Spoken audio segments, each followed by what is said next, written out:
if we can dial Susan Shirk up. Now, let me tell you a little bit about what we want to do. I wanted to basically have take a moment to sort of take a snapshot, look forward. Bruce and I would like to have a discussion. We're going to dial up Susan Shirk from UC San Diego. Let me tell you a little bit about our people here who may want to share some thoughts and reactions to Michael Pettis's comment, but that's not their primary role. I really wanted to bring in 4 people who I thought had a remarkably good take on China in different dimensions. So the economic dimension, the domestic political dimension, the geostrategic area, the private sector dimension of what's been evolving, and Nick Lardy has written about.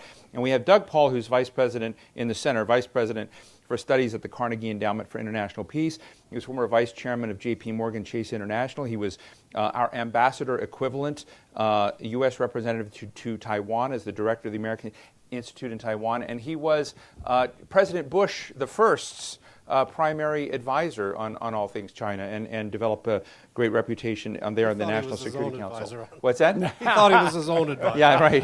And that's Doug. And then to Doug's right, we have Nicholas Lardy. Nicholas is the Anthony M. Solomon Senior Fellow at the Peterson Institute for International Economics. He was previously at the Brookings Institution, where he was a senior fellow.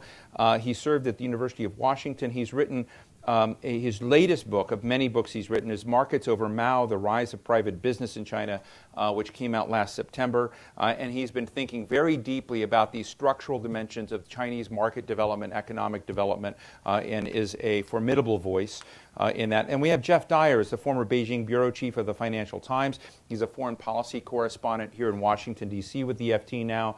And he is the author of The Contest of the Century, The New Era of Competition with China and How America Can Win. And then finally we have Susan Shirk. Is Susan joining us? Have we not dialed her yet? Hey, Susan. There she is. Hi, I don't know if you can see us. How are the porpoises off La Jolla? Well, actually, I'm in New York. You're in where? New York. New York. Okay, well, wherever you may be, I'm sure that they miss you. Susan is chair of the 21st Century China Program at the Ho Mu Lam and the Ho Mu Lam Professor of China and Pacific Relations at the School of International Relations and Pacific Studies at UC San Diego.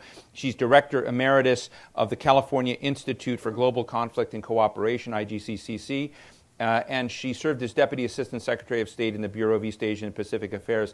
And Susan, who said, we've got other folks at UC San Diego who are great experts on debt, et cetera. I'm more your political and strategic person. I said, that is great. That's where, Doug Paal will share this. So we have a diverse group of people here, and Bruce and I are going to nudge you along.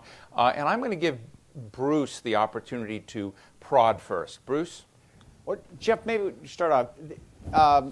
Michael alluded to the anti-corruption campaign that Xi has instituted. I vividly remember when Xi came into power.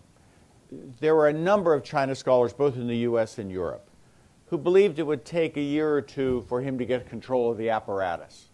It seems that he's moved much more rapidly than people thought.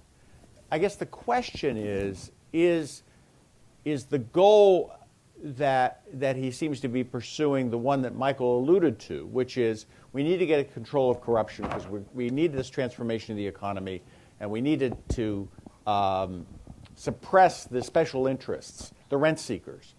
Or is this just a way of getting rid of opposition to Xi, and we'll have rent-seeking Xi loyalists who are at the end of this corruption campaign in controlling the economy, and we don't then get the facilitation of the adjustment that Michael was alluding to?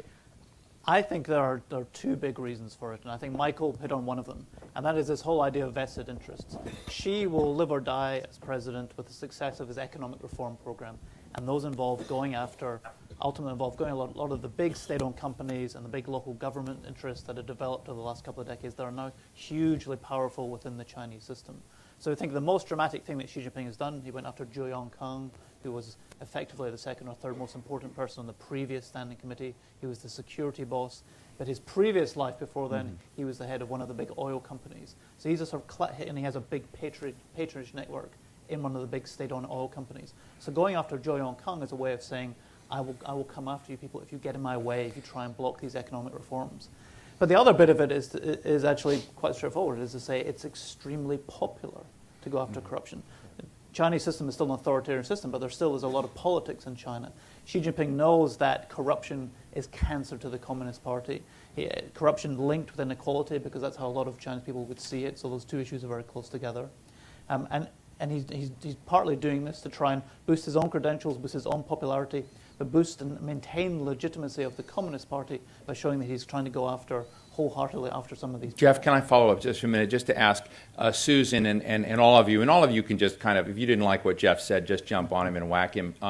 But a shorter form is what Bruce was asking, aren't Xi's people as corrupt as the ones that are proceeding? I mean, is that, that's what they say is vested. I mean, when you talk about anti-corruption, isn't the group that's largely coming up next just as corrupt? Susan, do you have thoughts on that? Well, I do. Of course, I had very good Bloomberg reporting on Xi Jinping's family, so there's no reason to believe that Xi and his associates are any cleaner than anybody else. So I believe this anti-corruption campaign is a form of populism to play to the public and make Xi more popular with the public. It's also to the extent that it's aimed at the state-owned enterprises in telecom and energy, it may help overcome the resistance of vested interests. And then it is a purge of potential rivals. Doug? A lot of truth is being spoken. Is it coming out across the room? Yes. A lot of truth is being spoken here. I have a slightly different narrative than from Geoff and Susan. There was a real political tussle in early 2012 when Bo Xilai was using unconventional means within the party to try to assert himself.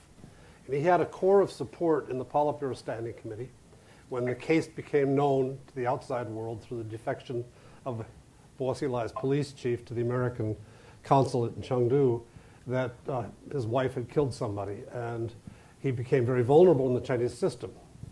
At that moment, Xi Jinping was here in Washington, and there are 9 members of the Politburo Standing Committee. The vote on whether to take action against Bo Xilai split 4-4, so no action was taken. It went on for a couple of months until March, and then at the end of March, Wen Jiabao launched an attack on the corruption of Zhou Yongkang, who had been defending and leading the defense of Bo Xilai in the Politburo Standing Committee. It's no accident that a couple months later, information from public security people found its way to newspapers to talk about Wen Jiabao's family's allegations of corruption. This is a real political struggle at one level. There's a lot of corruption around. You can't operate in the Chinese system without being, to some degree, a rent seeker. But people in this system, I can tell you, they really distinguish between the really corrupt bad guys and, like the rest of us, corrupt guys. And I was, at one point, I was given a tour. I don't want to get too specific because this is being broadcast out there. But I was given a tour to point out to me. We always hope that you forget about the camera. Yeah. Pointing out the houses of people. Said, notice the Ferrari. Notice the hot cars in the driveways on a salary of $6,000 a year or whatever it was. This is, and these are people who have benefited from Xi Jinping's arrival since this 2012 handover of power. So it's a complicated thing. I'll add a further layer on this, which is people have been very explicit with me who are close to Xi that they are going after guys with corruption charges to get the vested interests out of the way. And they can identify them for you, and they're heavily associated with the previous 2 leaders of China. And they are finding it harder to get rid of them than they thought it would be. But they're still pressing ahead. They've had to retreat and then come on the attack again in the last 6 months. And we're going to see this kind of back and forth and moving of the battle lines as they continue the effort. But it's a very self-conscious effort to remove the opponents of reform, the reforms you saw in the 3rd plenum statement on what the targets were for the And Nick, if you could just... Yeah, I was going to follow up on that, though. I mean, to press you on that. Implicit in much of the discussion, our discussion and others around this, is that it's plodding ahead and it will be eventually successful to some degree. Are you picking up any sense, because I've heard some rumors, that this could he could fail. That the pushback from the vested interest could be such that we could see a change. So I was curious. Michael Pettis has given you a library of books to read, and just in his remarks, I'll give you one more. It's a 35-year-old volume called 1587, A Year of No Significance. And why is this book important? It tells how the Chinese system worked in the Ming Dynasty. And it really hasn't changed a whole lot. And when a leader gets up front and he's got a broad program, in this case, Xi has taken on virtually every interest group in the country. He's got to keep a brave front, unless that little dog pulls the screen back and you find out the Wizard of Oz is actually this little guy over here and he can be taken down. And I think from that perspective, this is a very risky prospect.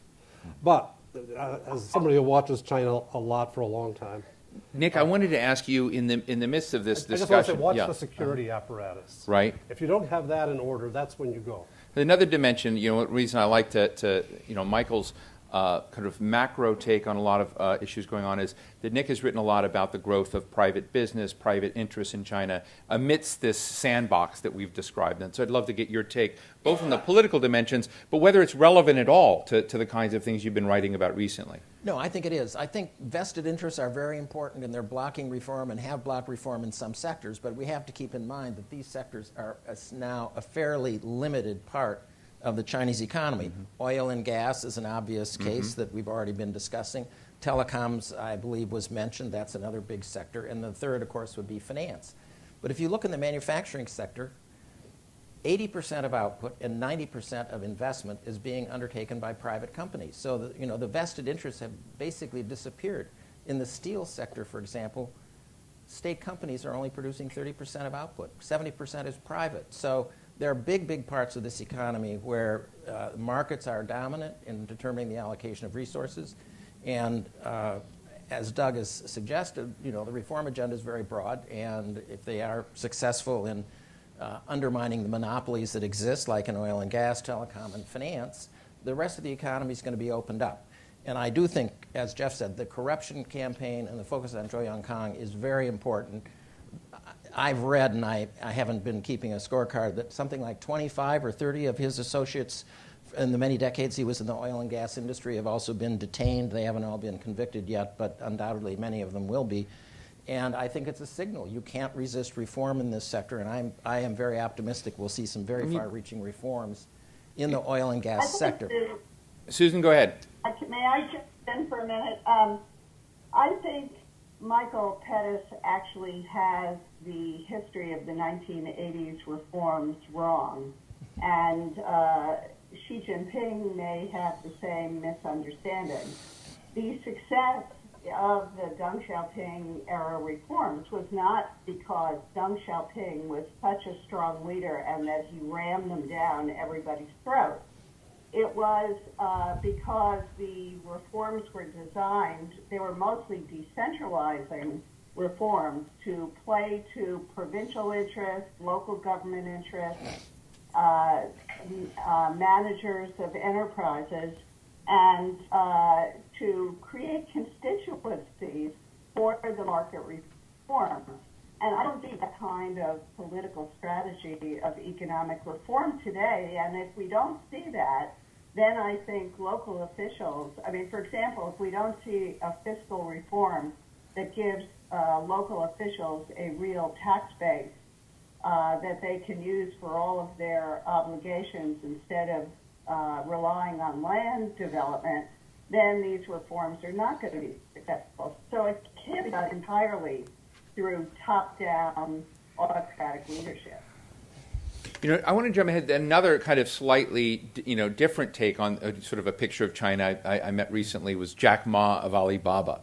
And if you go back and read the prospectus of this being listed in the New York Exchange, it's a fascinating story. It basically saying we don't know about our future. We could run afoul of the Chinese government at any time. Our house of cards could fall at any moment.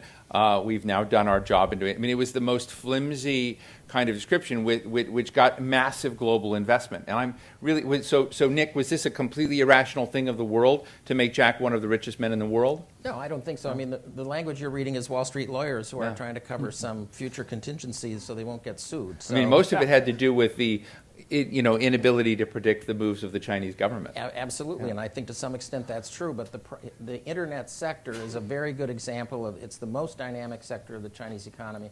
It's almost entirely private. It's driving things in the financial sector, in the retail sector, and I think it's going to have a very profound effect on the economy going forward, and I don't think the government's going to interfere with it. I mean, they've started their own money market fund, and they're disintermediating the banks at a very rapid rate, and the regulators are not stepping in to shut it down. So I think they see the benefits. I mean, at the end of the day, remember, Xi Jinping wants to have reasonably strong economic growth. We can argue about whether it's 6% or 7% or some other number, but he is not going to shut down the most dynamic portion of China's economy today. Bruce, let's talk trade for a minute. Tomorrow I'm interviewing Mike Froman at the Economy Summit, and it occurred to me that despite the stuff you've heard from Elizabeth Warren and those things, that most of the defenses that are appearing in the Wall Street Journal or the New York Times are being written by generals and Ash Carter comments and the national security defense for the trade deal, which I sort of look like as an act of desperation, right? If you have to play the national security card as opposed to the economic. I'd love you guys to tell me where I'm wrong and tell me what to ask Mike Froman tomorrow. Geoff? Well, one of the curious things about that particular debate is a couple of years ago, the Chinese talked about TPP as very much economic containment. That was the kind of language. Economic containment of them? Absolutely, yes. And they saw it as very much in those national security terms. They saw it as part of the pivot. They saw it just the other economic way of hemming them in. Interestingly, while this kind of rhetoric has actually accelerated in Washington, the Chinese have backed off a bit on that. And one interpretation of that might be that perhaps this new government is trying to push through this ambitious economic reform agenda. It's not planning on joining TPP, but maybe it sees that some of the pressures that a new trade agreement like that might create in Asia might actually be beneficial for it in pushing back against some of these vested interests at home. Certainly, they're much less aggressively against TPP in the public rhetoric than they were. Well, in my view, the administration is making a mistake by playing the security card at this stage. It's the one you play on the last day before the vote. It's not the one you play early.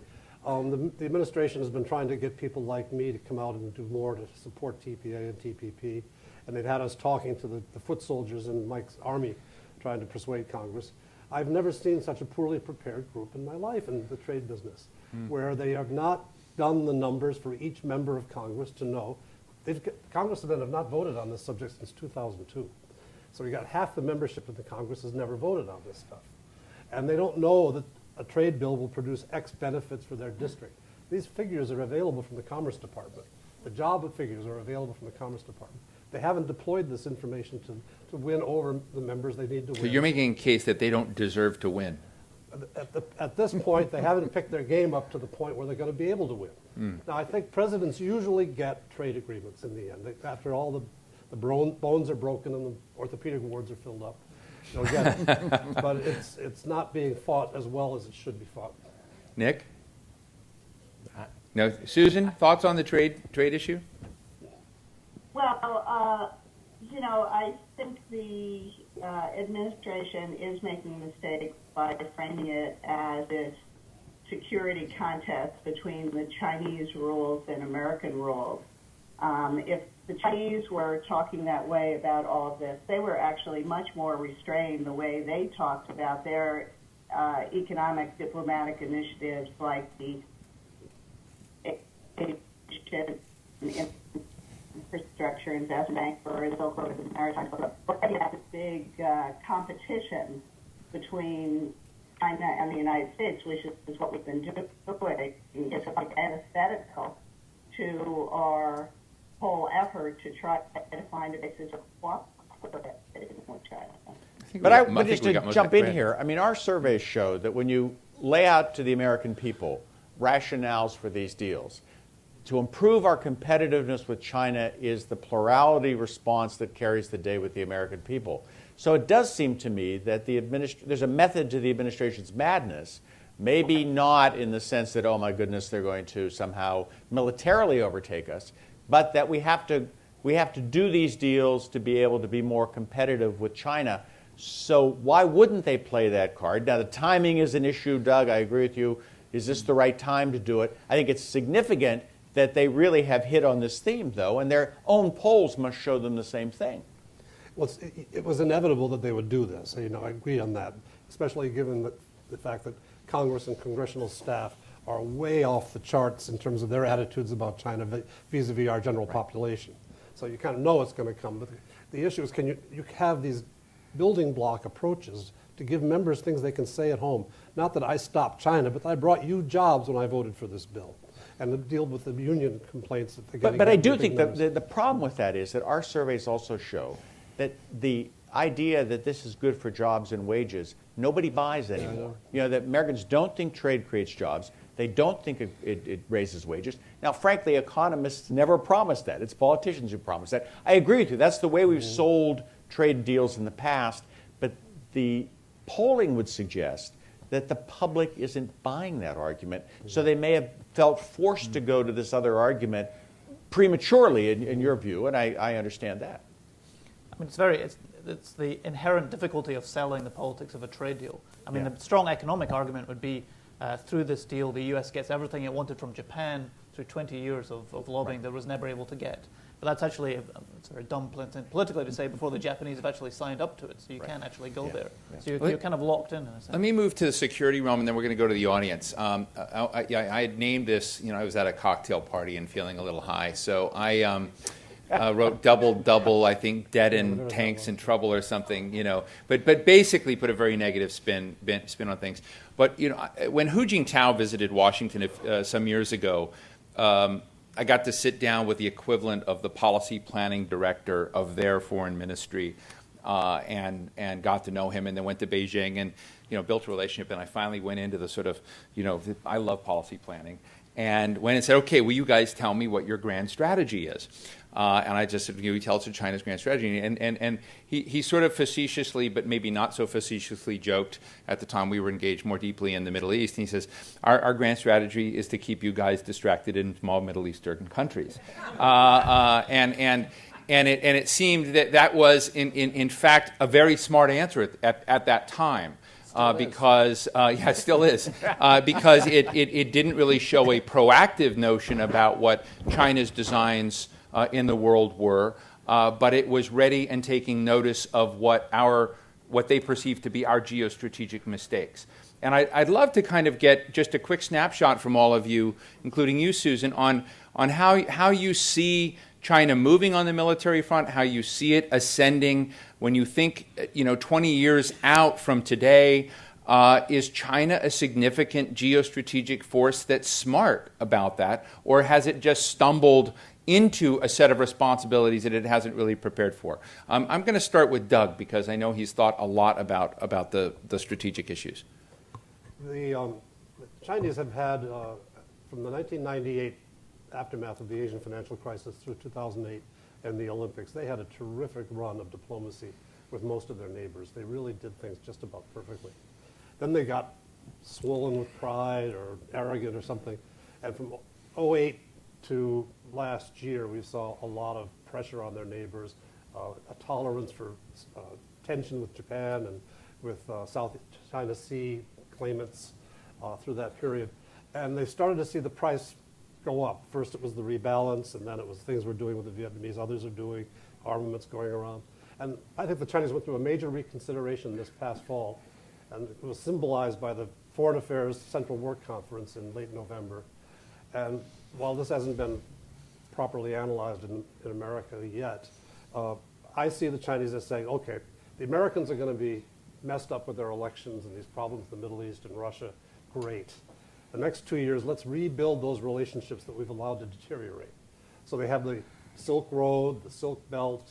You've got the big funds going into Pakistan. You're going to see AIIB is another big part of it. They're going to be trying, knowing it's going to be difficult for them, they're going to try to improve those relationships around the 22 neighbors they've got. So that 2 years from now, when the U.S. goes and tries to play our big strategic card against China, which is to use those countries together with us to keep China boxed in, we're going to have a harder time doing it. And we're going to be less well armed for it than they will be at that time. Geoff, Bruce, Susan? I think Doug's absolutely right. I think they've been trying to recalibrate in the last year or so, emphasizing much more economic engagement, these new financial institutions, and slightly backpedaling on some of the the more sort of military type aspects and the territorial disputes, so that's very hard to completely pull back from that. But underpinning all these strategies, what I'd say is ultimately what's driving this is something I call an instinct. Mm-hmm. And the instinct is that ultimately the Chinese leadership that sees that their natural position in the world is to be the more dominant power in Asia. And that America's last 70 years is playing that role is a historical blip whose time has now come to an end. Now, an instinct means there's no 5-year plan to achieve dominance by a certain period of time. It means there's lots of flexibility, but it does mean that there's something quite deep-seated, quite almost instinctive in the way that they think about it that is pushing them ultimately in that direction. Susan? I agree with what Geoff and Geoff had said, but I do think that this is really an interesting grand strategy that Xi Jinping has come up with. It is designed to reassure neighbors that China is not a threat, that it's a benevolent force, and by using these economic diplomatic initiatives as a way of doing that and spreading a lot of money around. So but what it means, however, is that this kind of low-key foreign policy, the Tao Guangyang way, that bide your time and hide your capacities that Deng Xiaoping had advocated is basically dead now. And China is much more comfortable taking the lead, but it's trying to take the lead in ways that will be welcomed by other countries, have some legitimacy and value to them, and not look like bullying. The exception to that, of course, is these maritime territorial disputes. And now we see building of all these artificial islands that appear to be designed primarily for force projection, out into the southern spotlight. And unfortunately, the ASEAN countries, Southeast Asian countries, just can't get their act together to really push back against China in this regard. And the United States also is kind of ineffectual. It's hard to think of what we'd be doing about it. So it looks like China's efforts here on the territorial matters are going to be successful, and they're going to establish a fait accompli that's going to make it much harder in the future for us and for our neighbors. It'll be interesting. Our surveys last year showed that 9 out of 10 Filipinos, 8 out of 10 Vietnamese, Japanese, and Koreans, and 7 out of 10 Indians thought that the territorial disputes would lead to war. So I think the Chinese obviously had something to backpedal from.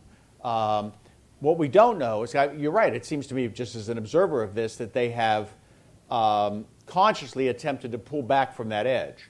Whether the public gets it or not, and whether these other efforts, the AIIB, various economic engagement activities, change the public view, especially when at least some of those publics conflate the strategic concerns and the economic concerns. So you see the Filipinos or the Vietnamese saying the growing Chinese economy is bad for us, for our country as well, probably meaning they're kind of mixing the strategic and economic concerns.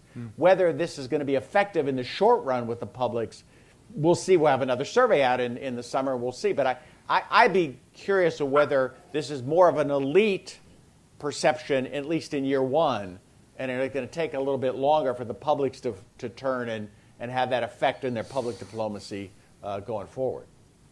Well, Quick thoughts, Nick?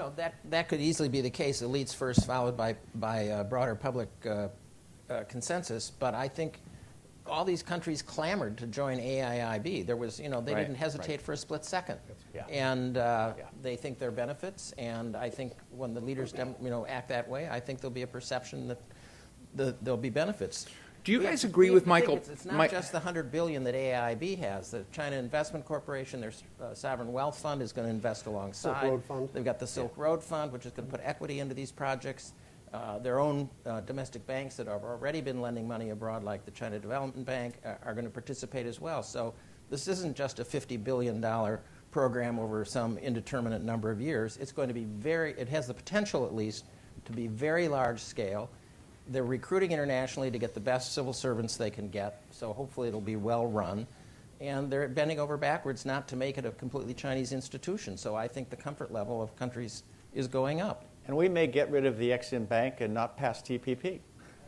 Or permit the IMF quota adjustments. Just one last question from my side before we go to the audience. But I want to, Richard Vague of Governors Woods, Richard, wave your hand, is speaking tomorrow. And he's going to unveil some really interesting charts tomorrow that show the migration of various of the world's major industrial economies in their debt pictures. So and looking at private sector debt and government debt as separate functions, and looking at how that leverage feature. And what you really see is that all of these countries, 80 years ago, 70 years ago, were just in decent shape, and they've taken different paths, but the leverage that's built up in the world is fairly staggering. And Japan is out there right now at a combined rate of about 410% of GDP. I mean, it's just a staggering figure, and you see other nations beginning to follow that lead just across the board. And I'm just interested in whether or not you agree, all of you, with Michael Pettis' notion that China has stacked the deck well enough that it has a guarantee rate that just fundamentally isn't a function. That a lot of people have been wondering, is there a bubble? Is there a chance for real collapse, a sort of shock readjustment? And when you look at the various other nations in the world, they've had shocks, but it really hasn't, even in the U.S. case, tremendously changed that equation on the aggregate levels of debt. We're right now in the United States about 150% of private sector debt to GDP, and that's not very much adjusted from the 2008-2009 period. So I'm wondering whether you agree with Michael Pettis' view that things are more stable than some of us look, because gravity works differently in China and Japan. I thought he's making the other argument. He's been arguing in his blogs and elsewhere that the debt is what's going to bring China down. And when you say the growth is going to be 3 or 4%, he started predicting this 3 years ago. He said to 2020 it's going to be 3 or 4%. Well, we've had 3 years already when it's way, way above that. So to get to an average of 3 or 4%, it's going to have to grow at 2% for the next 5 years. A real shock, right? And which is, he says it's not a collapse, but ask anybody else. If China grows at 2% on average for 5 years, most people, almost everyone's going to think it's a collapse.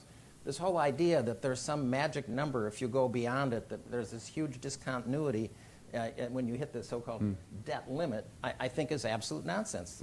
You have to look very carefully at the structure of the debt, who's taken it on, what the leverage ratios are, what the ability to repay is, and you have to do a fairly detailed analysis. You just can't look at a bunch of headline numbers and conclude that they've already gone off the cliff and they haven't noticed yet that they're falling. Susan, thoughts?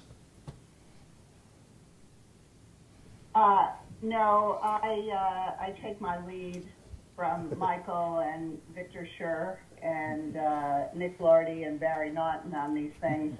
It just always seemed to me that the Chinese government has a lot of different levers it can pull and shell games it can play, so that even when it has it's so highly leveraged and has so much debt that it managed in the past to find ways of making it look like everything was turning out okay. Now, I recognize that the problem is much larger today than it's ever been before, but it's hard for me to know whether or not this is really the time they're going to fall off the cliff. We all really should produce a Chinese version of House of Cards. It would be so cool. They're all watching this. It's why it's so popular. Geoff, quick thought on this? Well, I think that the point is if you take the view that there is now a huge overhang of debt, you can be slowly asphyxiated by debt, or you can have a dramatic crash whereby your bank runs or credit market seize up. And I don't want to put words in Michael's mouth, but my understanding of his argument is that it's much more likely to be the former, in that sense, that the Chinese authorities have enough levers to manage the system in a way to stop that much more dramatic kind of crash if the debt is too overwhelming. That's how I heard him do it. Let me open to the floor in questions. Yes, right here, and we have I'm going to do the Phil Donahue thing, run back to you, since Jessica is enjoying her tweeting. Hey, Jessica. You want me to grab her? Oh, there she is. She's coming in. All right, so I'm William Michael Cunningham from Creative Investment Research. Just a couple of quick questions. I was at the IMF World Bank meetings yesterday, actually. Or no, actually it was Saturday and Sunday. And I had a chance to talk to a couple of African staff on from some of the countries here. They reminded me that Angola and Uganda faced a completely inelastic supply of credit.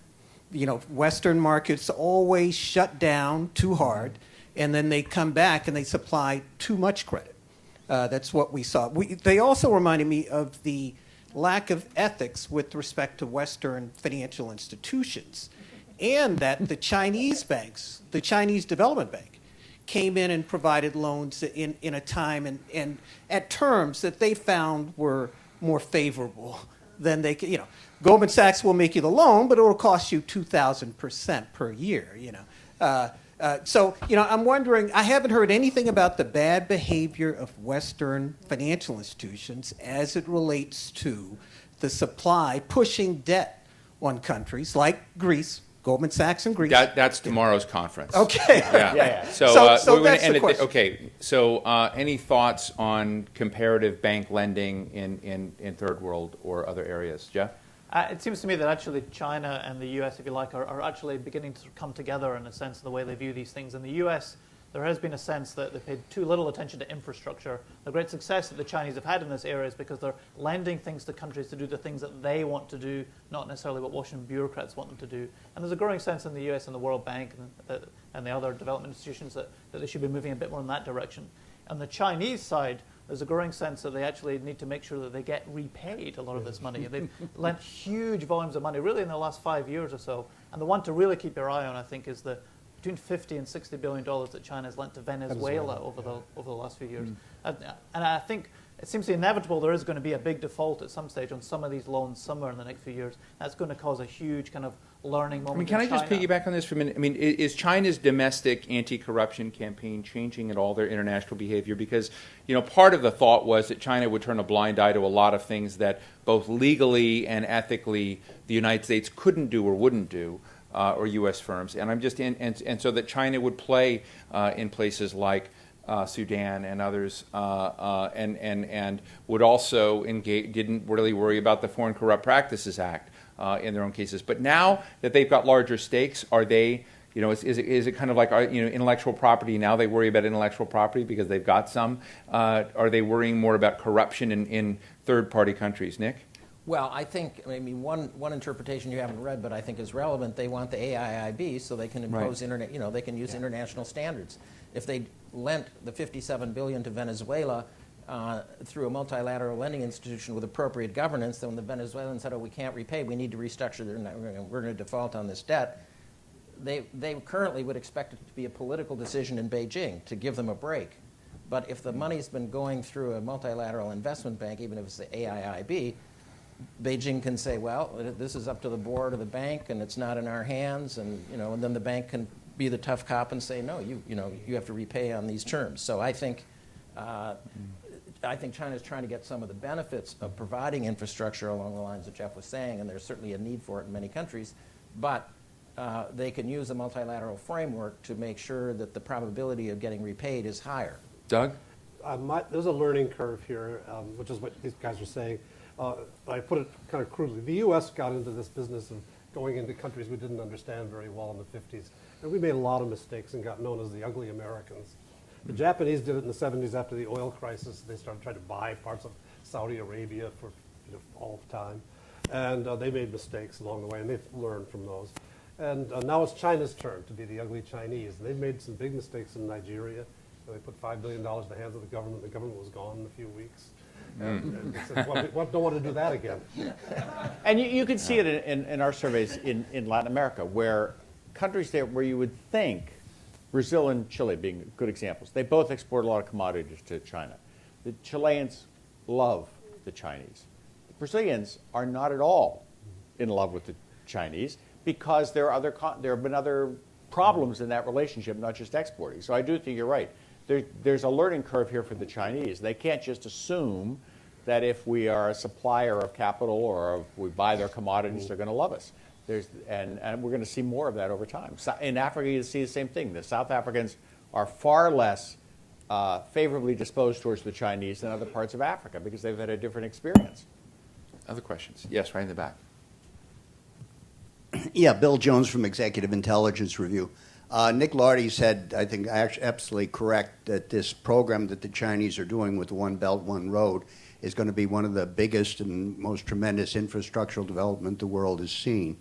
It will have a tremendous effect and has already created optimism in many parts of the world. I mean, even Brazil, the BRICS are now united around it. 40% of the world population is looking to move in a different direction, thanks to the direction that's given by the Chinese. I think ultimately China wants to get along with the U.S. They have their differences. So what's the question? The question is China wants to get along with the U.S. Every time that Xi Jinping mentions this One Belt, One Road, he also says and extended an invitation to President Obama at the APEC conference that we should be a part of this. Now, we said no to the AIIB, and I think we suffered as a result of that. Wouldn't it be a proper policy to try and work together with China on this project, which is definitely part of the common aims of mankind, instead of seeing it as a Chinese geopolitical game? They have made the offer, but we haven't accepted the offer. Shouldn't we do that? Reactions, Nick? Well, I think it was a huge geopolitical mistake to be so negative. If we didn't want to do it for whatever reason, we should have just not tried to persuade others to follow our example. But now, they are backpedaling. They are saying a few more positive things about cooperation. But quite frankly, it's not clear exactly what that means. How are we going to cooperate? We're not putting capital into the bank. We certainly don't have a monopoly on how to do these projects. We have less specialized knowledge, I think, than the Chinese do for most infrastructure projects. So I think that we've seen a change in attitude, but what it will translate into in practical terms, I think, is unclear. Susan, do you have any thoughts? No, I think it would be a good idea to cut our losses and join up. Actually, the United States does have its own Silk Road project, and we have not put the oomph behind it. So we could actually merge in with there if we put our brains to it, but we have not. But the question is, who in this audience is willing to bet that the Congress would put a penny into any of these projects? I mean, there's just evidence after evidence of the unwillingness of Congress to do that. I mean, we can't do it by executive order? If we could have, I bet this administration would have done it already. I want to take maybe one last question, but I also want to thank Susan, because I have no idea how long Susan is going to be here, because a little bar keeps popping up saying basically the city of New York has such little bandwidth that you might. And it reminds me of something which is an imbalance in infrastructure. I mean, if you're in perhaps this is what it's like in Doug's center, the Carnegie Center in Beijing or something, but I find it somewhat shameful that here we are in 2015, and I don't have every single pixel. I mean, I guess I could through Cisco, but Susan, you've been fantastic. We won't call you Big Brother. We will call you Big Sister. Your photo, you're very big here, and. But any last questions for Susan before we go? And I'm so glad we can hear most of what she says, despite the crappy U.S. infrastructure. Yes, Kunio. Kikuchi. Wait for the mic, Kunio, or the world won't hear you. Yeah, they still won't hear you. Go ahead. Thank you. But Kunio brief. Kikuchi. And short question. Can you comment on the role of Hong Kong and Taiwan and all the diaspora Chinese people in the current development of China? Because I know 50 years ago, half of China was against the communist government. Interesting. Thank you. Diaspora Chinese and economic development. Doug, thoughts? Nick? I'm not sure where the question's going. I could comment a lot. Clearly, they were very important, Hong Kong and Taiwan, in the early phases of the development of the modern China that we have today. And clearly now they're much less important. And one of the things is we've seen these social eruptions recently. The Sunflower Movement in Taiwan and the Occupy movement in Hong Kong. And there are a lot of factors that went into that, but a big part of it is that the young people who populated these movements are seeing that opportunity horizons are shrinking. They used to be in a privileged position to be the people who did the business in China, they had the bigger incomes. Now Chinese can do it for themselves. They don't need these interlopers on their periphery, and opportunities are shrinking for the people of Taiwan. That's become, or Hong Kong, that's becoming a source of political instability in both places. Any final thoughts, Nick? Susan, final thoughts to share?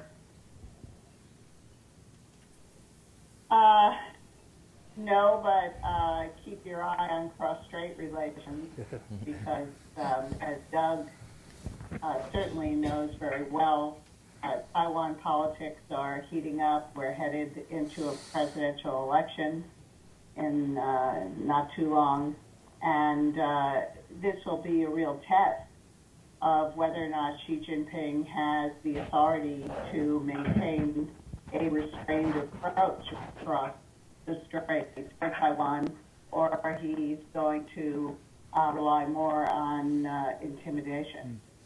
Quick last thoughts, Geoff? Just that when Occupy Hong Kong happened last year, everyone was asking, well, what's that going to do? How are the middle-class people in the mainland China going to react to it? But actually, I think the more important reaction is in Taiwan. That's the real important connection, and the potential that those protests will have and the way the Chinese reacted to it to simulate independence mood in Taiwan. Bruce, Ed McMahon, any? I just think in an immediate kind of Washington issue will be how this China card plays out in the fast track and TPP debate politically. Clearly, the administration is playing that card. Our survey would suggest that it might work, but it's not at all clear that it'll work. And if fast track would fail, if TPP fails, that sends all sorts of signals to the region and to China that we'll have to then cope with.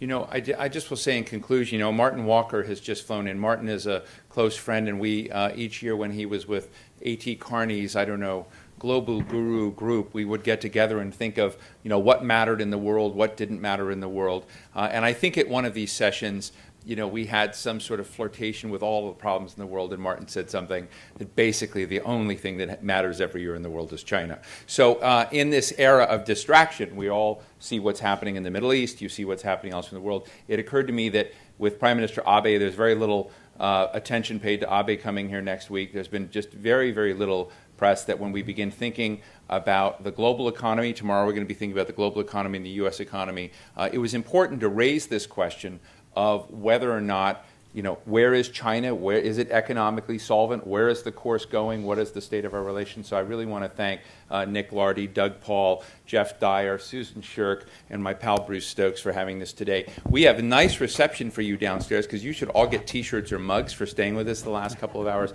But please give our panel a real round of applause. Thank you. So come join us. I want to thank the Governor's Woods Foundation and Michael Pettis, who will be joining us downstairs too. So we'll see you down there.